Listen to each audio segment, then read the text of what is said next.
Welcome to Tricks and Tips with Divine Ronnie. Alright guys, so today we're back with some more Pokemon Go because this game is legit taking over the entire world. And as my girlfriend said earlier, it's done more than Michelle Obama. Wink wink. But yeah, alright. So same thing. I came up with a list of tricks and tips with Divine Ronnie about this game. So let's start with the basics pretty much. This is a free game, virtual reality supposedly game. Free game, virtual reality. You catch Pokemon, you explore, and you exercise at the same time. So that's pretty much what the whole game is all about. Aside from catching Pokemon, fighting gyms, and fighting other players, which I hope they put eventually. Alright, so another big point about this game is that if you can look around, we will see a blue... Where is it? There it is. Alright, we can see that blue thing right there, which is a Pokestop. And what you do at Pokestops is you literally walk up to this park or whatever a Pokestop is to you, and then you spin this, and in a Pokestop you get Pokeballs, you get eggs, you get revives, you get a whole bunch of nice stuff. So these Pokestops are usually like, you'll never probably find one in like a dark alley or anything, but it's usually open wide areas that a lot of people come to visit. So yeah, that's one thing you can walk to and just go get some stuff. And then you see that grass right there that just jumped up. You can see my mouse because I'm doing it on my on side sync. But when you see the grass jump up, oh yeah, like right there, that's usually where a Pokemon should be, or it would be. Oh yeah, it's where it should be, but it's not like 100% guarantee that if you go there you'll find a Pokemon. It's just, oh, there's a Bulbasaur. Alright, but yeah, so these steps, another tip. The next tip is these steps, alright? Every person that I come up to, they ask me if I'm playing it, and they're like, dude, what are these steps? These steps, guys, here, hold on, let me get you the exact actual measurements of this. Alright, so look, if you guys could tell the tip, oh, whoa, I went to the eggs. Alright, so you guys can see right there, Christian actually just got Pikachu. There you go, Pikachu, Eevee, and a Pidgey. He's kind of behind, he just started the game. But yeah, you can actually get Pikachu as your starter, guys. Alright guys, so as you can see, this little drop-up menu that comes from the bottom right corner of your game actually tells you how far and close each Pokemon is. So if there's a 3 footstep under it, like this Bulbasaur, it's about 1 kilometer far away, or close by, or however you want to say it. But if there's one that has either 2 footsteps or 1, 2 means 10 meters, and then 1 means like it's really close, and if there's nothing, it's literally like around you, like right there, like this grass just blew up right now. Alright, also, if you click on the Pokemon, guys, it'll make it as your like as your primary supposedly, and then you'll actually, the Pokemon will show up right there, and then it'll tell you how many footsteps it is, and then it'll be just notifying you of that one. Alright, so back to these Pokestops things. If you come up to here and you see like flowers rustling around, or like pink flowers, it's because someone right here on the module, they actually put a lure module, which this actually allows everybody who is close to the Pokestop to actually get a chance, or have a chance of getting a whole bunch of Pokemon. And then when you go into your items, you actually have an incest, which allows Pokemon to come near you for 30 minutes, but that's only for you, so it doesn't work for like somebody who's right next to you or people around you. So the lure works for the Pokestops and everybody, and then these incest is just for you, and you usually get them when you level up. So I've had 3 now. I used one the first video, and then the second video I used another one, and then I still have just 1 more. So I've had 3 from just leveling up to, I'm at level 6 right now, I'm pretty sure. So you have potions which gives HP to your Pokemon when they die in gyms. You have revives, which revives all your Pokemon, well, a Pokemon that you give it to, and then you have your normal Pokeballs, and then you have a camera. Egg incubator, we'll get to that later, and then egg incubator, same thing. Alright, so back to the Pokemons now. So if you can see, right now near me, I mostly have like either Pidgey. What is this guy? I keep forgetting his name. Alright, so we have a Pidgey, we have a Venonat, we have a Rattata, we have a Rattata, Eevee, and then a Bulbasaur.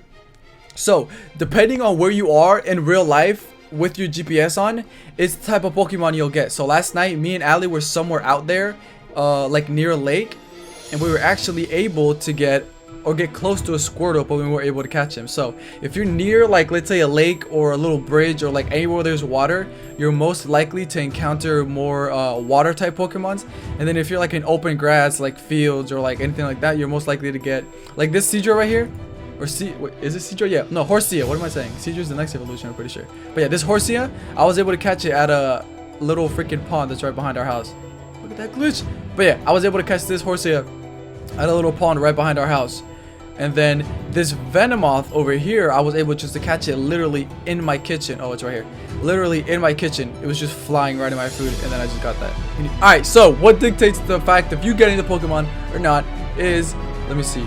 Oh, they were both the same. Alright, these two pictures. So, if you see this circle right here, if it's green, it means it's easy to catch. If it's like orangey yellow, because I'm colorblind, it means it's medium. And then if it's red, it's like really hard and it's highly, well, not highly unlikely, but you'll probably use like 20 Pokeballs trying to catch a high level Pokemon that's red around it with that ring. But if the ring gets closer to its body, so like as small as it can get, you actually have a higher chance of getting it with the small little accuracy. You have a higher chance of getting it with the small, with the circle small. So every time you throw a Pokeball, try to throw the Pokeball when the circle is small, not when it's big. And also, if you grab the Pokeball and you just twirl it around in a circle, if you twirl it around in a circle, it'll literally start shining, and then you throw it and it just turns as a curveball, like skrrr, and then you get it. It's a higher chance of doing that too. So you can actually throw a raspberry, let them eat it, and then you'll actually have a higher chance of getting a high level Pokemon that's red or orange. And then that's what helps out if you're just using normal Pokeballs, or you can either use Ultra Balls, Great Balls, and I'm pretty sure that's the only other two that they have right now in Pokeball wise. Okay guys, so next step in Pokemon tricks and tips with Divine Ronnie. Alright, so now that you've caught a whole bunch of Pokemons, if you see my my little gameplay, game through, whatever you guys want to call it, you can see I have a whole bunch of Sparrows, a whole bunch of Caterpies, Weedles, and like a couple Eevees, but you don't see any Pidgeys. That is because if you get a lot of Pidgeys, you could, for every Pidgey you get like 3 or even 6 sometimes Pidgey candy. And then since Pidgeot is in the chain of evolutions of those Pidgeys, you can actually use the Pidgey candy to power them up or evolve them. So when I had my Pidgeotto, I used some of the candy and evolved them. Let me see, I'll transfer one of my weak Sparrows. You can transfer the Sparrow instead of powering or evolve him. And then you can see right there, transfer stuff, you got 1 candy. So for each one, so technically if you get, let's say, if you catch a Sparrow, he gives you 4 candy, and then you give him to Professor Willow, you now have 5 candies of that Pokemon. And then if you have a really strong one, you can just sell the weak ones that you already have, and then just keep your strong one and keep powering him up and evolving him. Alright, so next thing is eggs, guys. These eggs, they go from 2 kilometers to 5 kilometers to 10 kilometers. The ones with 2, I already opened one and it was just a freaking rat-a-tat-tat-tat-tat.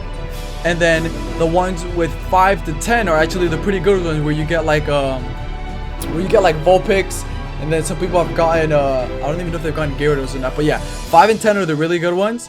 And then you can just put them into an incubator. Look, I'll put this one right now for the video today. You can start incubating. You can use these that you probably get during Pokestops, or you can actually pay real money to get these.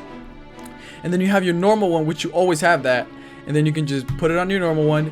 It'll start incubating, and then you literally have to walk 5 kilometers to have the egg hatch, because I went on my bike a couple days ago and it actually didn't work. It didn't register as a walk. So then you have that one, and then I'll probably put another one on it and then incubate on this one. But these ones have limited use. That's the thing I don't like about these, is that if you want to hatch 2 Pokemon at the same time. Alright, so yeah, if you put them both to incubate, you can, you have to have a different incubator for each egg. So you can't incubate all these 3 into one. So you literally have to have 3 incubators to incubate them. Or when this one's done, you gotta put this one into that one, and then this one into that one when that one's done. But yeah, that's everything about eggs, and that's everything about Pokemon pretty much on these right here. So next is experience. Everybody join Team Mystic because Team Mystic is dominating. I was late to the party. You guys see I joined the 9th, and the game came out like, yeah, and the game came out like the 3rd or 4th. But yeah, these things right here you see, this is actual in-game currency that you cannot get unless you literally spend like real money. So you need these coins to buy Pokeballs, Incest, and Lucky Eggs. But the only way to, and lures and incubators, but the only way to get those is literally by paying real money to get those coins. Or if you don't want to waste money on it, you literally go to a gym, put one of your Pokemon there, defend it for as long as you can, and then you get coins or anything else from that gym. Or you can beat a gym leader, put your Pokemon there, and then have it held for a long amount of time, and then you get either coins or you get other stuff. Oh, okay, XP. I completely forgot about this. XP, you get it when you catch a Pokemon, how you catch it, how accurate you catch it, and if it was a curveball. So and if you have a lucky egg on. So if you have a lucky egg on, you can get like 1,200 or like 1,500 experience for each Pokemon that you get. So let's say I got this this Venonat right here, right? If I caught him with a lot of accuracy, with a curveball, and he was a new Pokemon to my Pokedex, that would be a total of like 1,000 plus XP just for that one Pokemon. So that's the best way to, you know, level up a lot faster, because as you can see, I'm pretty behind. All the big YouTubers are pretty much at level 10 or 12 right now. Also, you can go to one of these Pokestops. Okay, also you can go to one of these Pokestops right here, and this is what I do. Put a lure here, and then just walk in between them and just get a whole bunch of Pokeballs and items. But if you don't want to do that, just wait there until actual people, you know, actual other people come, and then they put lures or they meet up there. Okay, so this is a gym, guys. This is pretty much what it is. You have it's a level 3 because there's 3 people that have their Pokemon here. We have a Flareon, we have an Electabuzz, and we have a Butterfree. So as you can see, these people for holding this gym right now, them just for holding this gym literally are getting a lot of stuff. But yeah, them for just holding this gym are getting a whole bunch of either Pokeballs or a whole bunch of other stuff. And yeah, look, I don't even know what this is, but it's probably experience for the gym for them holding it. But yeah, this is your CP, and your CP you can level up, which is just combat power.